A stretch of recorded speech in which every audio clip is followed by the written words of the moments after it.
Hello and welcome to today's episode of Brand Disruptors. I am Mia Lamont, your host, and I am here today with my client and friend, Vonne Jacobs. Vonne, tell the folks in the audience about you and say hello. Hi, everybody. I am Vonne Jacobs. I am the principal and founder of Creating Equity LLC, which is a global strategic consulting firm that is committed to creating equity wherever we can in the world, in every moment, in every day, in every life we touch. Oh my goodness. Like, what a fucking mission. Tell me, like, how did you get to, like, I want to create equity everywhere I go? How did you even get to that? You know, my dad would say that I've always been that person. Ever since I was a little kid, I've always wanted people to be treated fairly. And the older I got and the more I saw of the world and how that didn't happen on a regular basis, at least not in the way that I wanted it to. When I was deciding what I wanted my company to be and what I wanted to do with my time and my energy and my talent, I kind of just went back to that core value of everybody having a fair shot. And for me, that's a core value of equity. And so using the skills that I have and the training that I have, I want to take every opportunity to create equity for every person I can. And that's just kind of how I'm built, honestly. And that is so refreshing how you kind of like went back to your roots to think about what it is that I truly cared about as a kid. What is it that I want to bring forth in the world? And for people, the people in the back, because that's who I'm talking to right now, like for the people in the back, explain the difference between equality and equity. Okay. So equality would be, for example, if everybody in the country got $10,000. Now, for somebody who has $0, that's a big boost and that's great. And that gets you this much off the ground. But if I already have $1 million, $10,000 ain't gonna make or break my day, right? So equality is to say, let's give everybody the same thing. Equity is to say, let's give everyone what they need so that they have the same opportunity to achieve. And so equity requires us to actually look at where people are starting. What are the systems and infrastructures and things that are in their way that are preventing them from achieving, and actually leveling that so that every person has an opportunity to achieve. And we have like so many inequities going on here in the US, right? Yeah. And one of the ones that we talk about all the time is one for women, right? Yeah. Women are paid less. We have less wealth. We also have a harder time getting to the status that men naturally enjoy, Yeah. right? So tell me a little bit about like what is it like? I know you work with women, right? Yes. Yes, I do. And tell me why you decided to work with women and what kind of women do you want to work with or do you work with? Okay, so I decided to work with women, number one, because theirs are the problems that I know most about. I mean, you start with what you know. I walk through the world as a Black woman in America. And so, when I was thinking about who do I want to help, well, I honestly want to help me, which is every other Black woman I know who's trying to find her space in the world, right? And make her way through a country that honestly doesn't intend for her to exist, much less succeed. So I focus my efforts on supporting Black women in particular, Black women entrepreneurs or budding entrepreneurs, lawyers, because I am and still practice actually as a lawyer. And so those are the people whose problems I know most intimately. So Mhm. that's where I start. What I'm learning though, that Black women in almost every profession have the same issues. They kind of come in different variations, but the core of the issues are the same. You know, not believing that they are worthy for all sorts of numbers of reasons, not understanding what they want because they've never given themselves the permission or the space to figure it out. And then, even if they know those two things, what do they do to make that happen? And so that's what I do. That's the kind of work that I do. And I do it purposely for women, for Black women lawyers, because those are the people who's hit me in the heart the most, because that's me. That's me 2 years ago, 5 years ago, 10 years ago, trying to save my younger self. So let's talk about that. right? How, like, what experiences did you have that were like life altering for you to make you say, you know what, this isn't working for me anymore. I'm gonna have to step back and reassess. What was going on for you? The first one is I almost died. So So I tell us was about that. working as an associate at a law firm, at a big law firm, working 80, 90 hours a week, grinding, sort of doing the thing that they told me would get me the big reward of success and partnership and acclaim and fame and all of that. And I was paying no attention to my body and what it needed. And my soul and my spirit weren't even on the list. I mean, we're just talking about my physical body right now. Okay. And I had worn myself down so much that I actually ended up having an emergent tachycardic episode. So my heart was beating at like twice what it should be. So about 180, 190 beats per minute. Okay. Not a good place. So No. I literally almost died. And I remember being at the emergency room. Thankfully, I had friends who came and got me and took me to the emergency room, and laying there on this table as they were about to stop my heart, going, this was not the plan. How the fuck did I get here? Whose dreams did I sacrifice myself for? Because they sure as fuck weren't mine. And I actually have a tattoo on my wrist right now of my EKG from that day. I don't think you can see it. Wow. Yeah, we can see it. You have the date on there as well. I have the date on there. It was April 30th, 2009.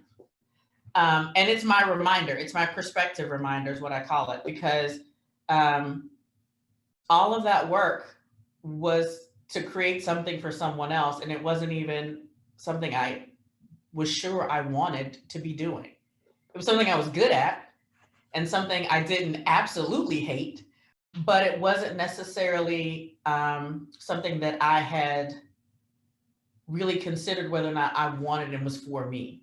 So that was the first one, was I almost Was your died. first wake up call? Okay. My first wake up call. And so I convinced myself, well, then it was just that I was in the wrong place. And if I found a different way to practice law and maybe went from a big law firm to a corporate environment at one client, maybe it would be easier, you know, sort of you sell yourself this dream, you convince yourself that, oh, I just need to make these little tweaks and it'll be fine. Yeah. So I did that and went into corporate environments, and turns out that wasn't the problem.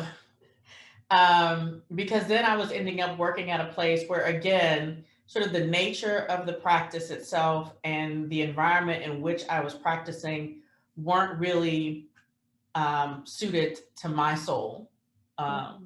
And I was working somewhere where I was undervalued and unappreciated and just really wasn't able to shine. Like every effort that I made to shine was thwarted by someone who I believe was threatened by that. And I was internalizing all of that as being my fault and my problem. And if I would just do this a little bit differently or do that a little bit differently, instead of questioning the larger environment and whether or not I should be there at all. Not like, do I deserve to be there, but is it good for me to be here? Do I even want to be here? And so I got to the point where I was so frustrated and so hurt, and again, starting to feel physical symptoms that reflected that stress and that frustration, because, you know, stress will eat away at your body. Absolutely. And found myself waiting, coming back from a meeting and seeing the person who I felt was the bane of my existence at the time crossing the street and wanting to run her over with my Jeep, and being real comfortable with the idea of that and having a whole checklist in my head about how that would be okay and what would happen, about how I would hit her. The jail's right across the street. I'll just drive over and turn myself in. Jay has a key to my house. He can go get the dog. She'll be okay. The maids were just there, so the house is clean. So that won't be a problem. So-and-so can call my mom. She's already been called one time telling her I was about to die. This won't be that bad for her. At least I'm still alive. Like, I had a whole list. And then I recognized that that was the craziest thing that I was so comfortable and so on autopilot that I was making logistical plans for what happened after I murdered someone, that I was like, it's time for you to take a break and figure out what it is you want to do with yourself, because this is not sustainable. So it was almost like you had this reckoning with yourself in the car, right? I did. I really, really did, because I am a rule follower. I'm a good girl, right? I've always been a good girl and a rule follower. And the idea that I was so distraught and so stressed out that my extreme reaction would be to make something as serious as taking someone's life an okay decision was a signal to me that I was very much out of alignment with my values and that my Mm. soul was hurting. Yeah, you were out of integrity with yourself. I was out of integrity with myself because I hadn't honored for so long all of those things I knew to be true.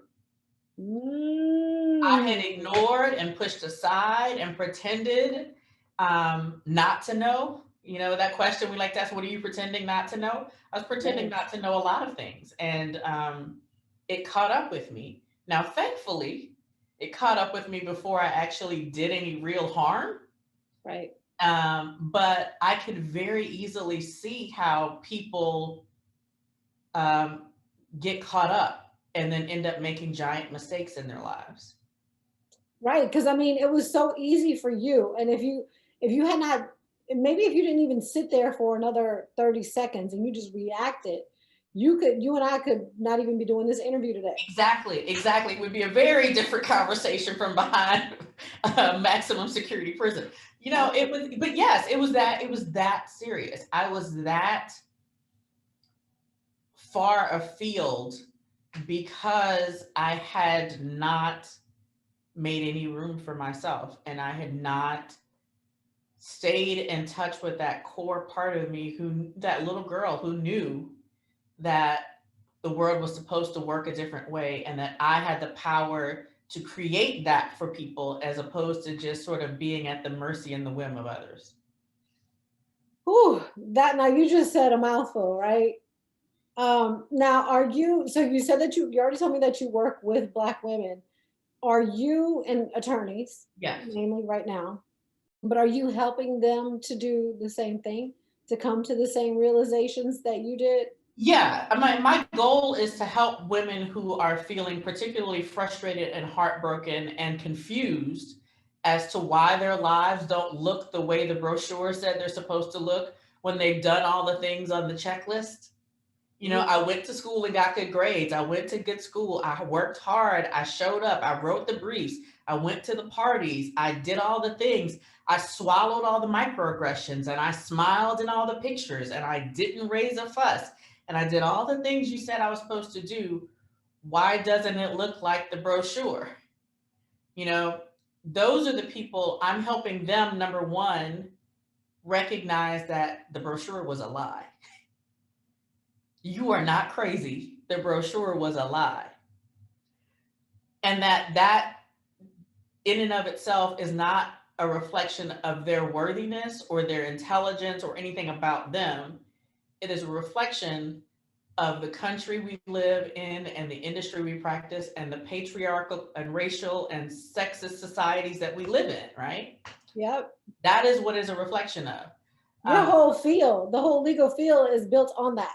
Yes, it's Right? built exactly on that. Like, you literally were not supposed to be a participant.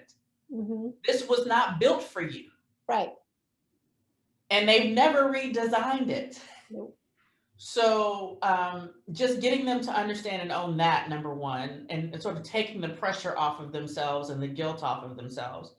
And then creating space and guiding them through some of the processes of asking the questions. Okay, well, who am I? Like, when I take away all the titles and the degrees and, like, who am I and what do I want? And, you know, those are simple questions, but also some of the hardest questions you'll ever ask yourself, because we're so used to absorbing other people's messages about who we should be and what we should want. and what's important and what's not important based on other people's values versus asking ourselves, well, is that important to me? You know, like for instance, for my mom, it is very important that you walk out of the house dressed a certain way. I don't care about those things.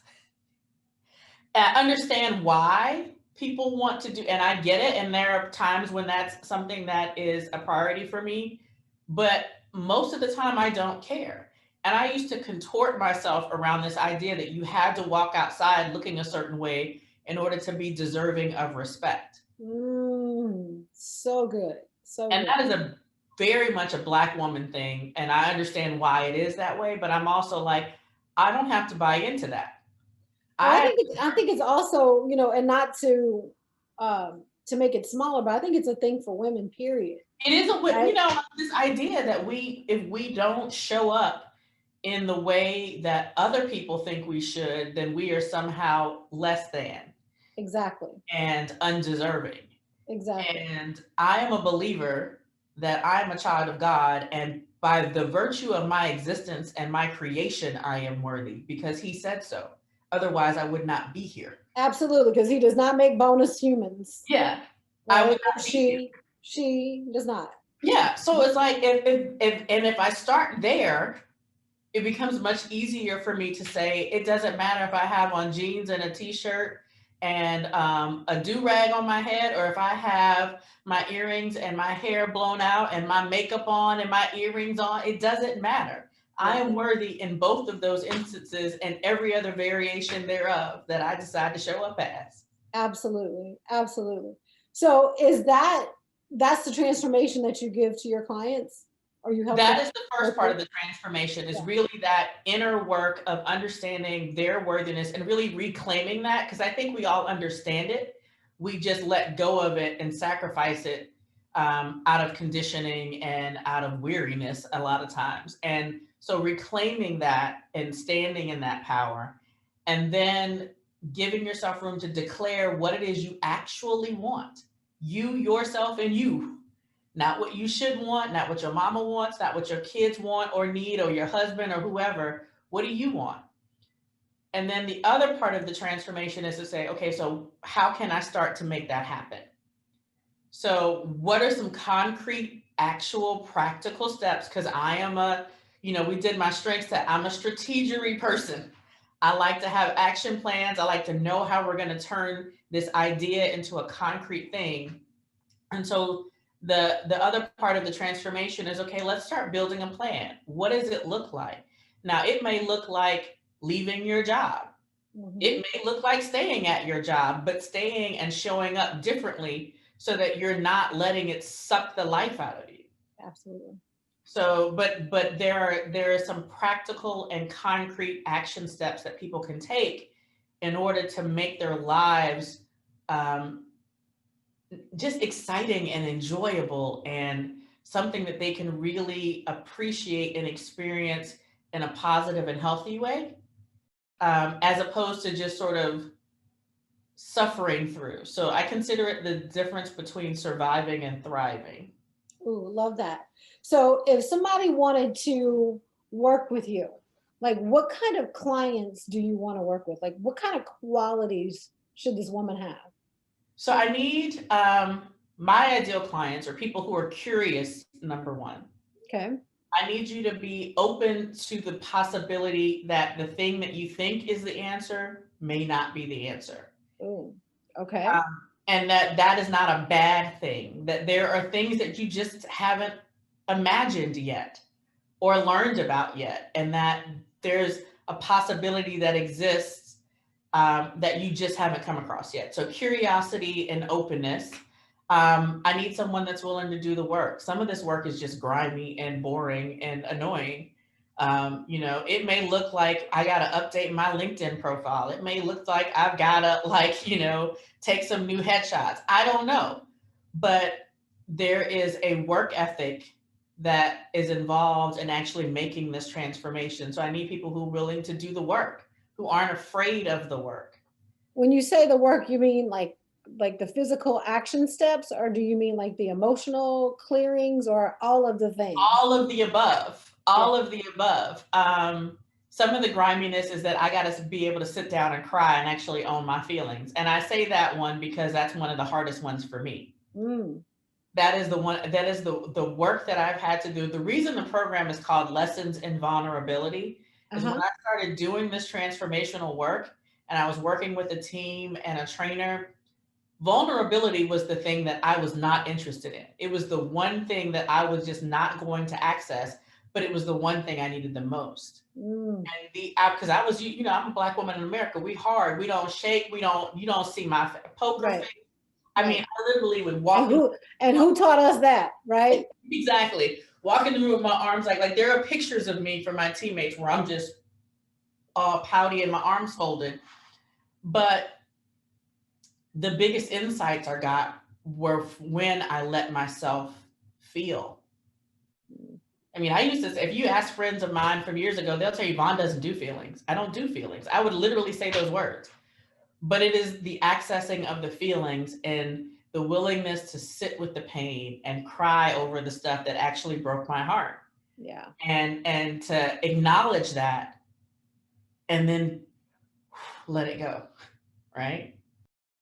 Who is your program not for? My program is not for someone who thinks they already know the answers and just wants me to do the work for them. Okay. My program right now is not for men. I mean, I love y'all brothers. I support you, but this is not for you. Okay. My program is not for anyone who questions the need for equity. Like if I have to convince you that white privilege is a real thing, I do not want to have a conversation with you. That is not what this work is. I have another place where I do that work. Right. That's not this work. Right. This work, I need people to understand that the structures and the systems and all the isms are real and their impact on you is real. And even knowing that, I don't have to give them my power. So people who can have that discussion with me, that's who I'm for. But if you are in a place where, well, y'all are just making it up and you're just being soft and stop your whining and stop your crying, no, I'm not for you. Because part of what we do is really acknowledge the actual hurt and the causes of that hurt. Yeah. And those causes are real. Yeah, because they're generational. And I think that you help your clients to break them because that's exactly what, you do. It's what you did for yourself, right? Yeah. So now you can teach your nieces that this is not how the world is supposed to work. This is the way it's been working because they said so, not because we said so. Yeah. And that we, even with all of the other outside stuff, can still, because my thing is we've been taught this sort of false dichotomy that, well, because the systems are set up that way, we have to conform to the systems. No, I can still choose to live my life in integrity with my soul's calling and with the things that I know about myself and create what I want for myself despite the systems. I'm still going to have that conversation about the institutional stuff and I'm still doing the work around that, but I'm not letting that keep me from living my life. That's your activism. It's a both and. Yes. Yeah. I'm definitely an activist and and an advocate for Black women everywhere. So if you have a problem with that, I'm not for you either. I mean, anybody who follows me on social media knows all I do all day long is promote, advocate, and affirm for Black women. Like that is what I do because that is what I. And we need women like you doing that, right? We need women like you being able to say, look, this is not working and you can make yourself work. Like we're going to work on that stuff, but let's work on you too. Right? Yeah. Because you shouldn't have to wait. I mean, it was one of this, James Baldwin has this quote where he was in an interview and they were telling, the interview guy was a white guy reporter was telling him that, Black people just need to be patient and wait and, let the system shift over time. He's like, well, how long am I supposed to wait? How long is my wife supposed to wait? Is my niece supposed to wait? Is as much as I would love for the systems to change and I'm doing that work to make that happen, I want to live today. I don't want to have to wait 20 more years before I can live. Absolutely. All right. So if somebody else wants to live today, yes, right? a Black lawyer, woman, or any other profession for that matter. Like, I think any woman who's gone into some kind of postgraduate school has probably been sold some bill of goods, right? Yeah. That's what they needed to do to get ahead. So any woman like that, that's the kind of woman that you're trying to work with. Where do they need to get in touch with you? How do they work with you? What does all that look like? So the best way to get in touch with me is to get on my calendar and schedule a discovery call. So I will make sure that I send you the link to my Acuity calendar where you can just schedule a call. I also have links on all of my social media profiles. So I am at Vonne Jacobs on Instagram. I'm also at Cleavon Michelle on Instagram. I have 2 right now, working on that. I am Cleavon M. Jacobs on LinkedIn, and I am Cleavon Jacobs on Facebook. In any of those places, there will be a link in my bio that will take you to my calendar where you can schedule a discovery call. And the reason I like to start with that is because we both need to have a conversation so that we can be clear about our expectations of each other and really understand whether or not we're meant to work with each other. Because I will root for you whether you work with me or not. Right. But we need to have a conversation and be clear from both sides of this house that this is something we want to do together, because it's going to get intense and you need to have chosen to be here. Right. And there are going to be days when they might want to quit, and they need to know that you're going to have their back and you're going to call them out. Yeah, like there is accountability involved in this. And I will remind you of what you said you wanted. Yeah, And, absolutely. Absolutely. Oh my God, this was so much fun. So tell me, is there anything that you want, any lasting impression, anything that you want to tell the audience? Because, we're talking to disruptors, right? yeah, And I would say that you had your own disruptions happen and now you're disrupting a system. yes. Do you have parting words for anyone out there listening about disruption and what they need to be doing in order to make sure that they're doing the best for themselves? I would number one say, don't wait until you almost die or almost kill someone before you start to think that you're worthy of any sort of investment. So let your disruption be one that you choose and not one that is chosen for you.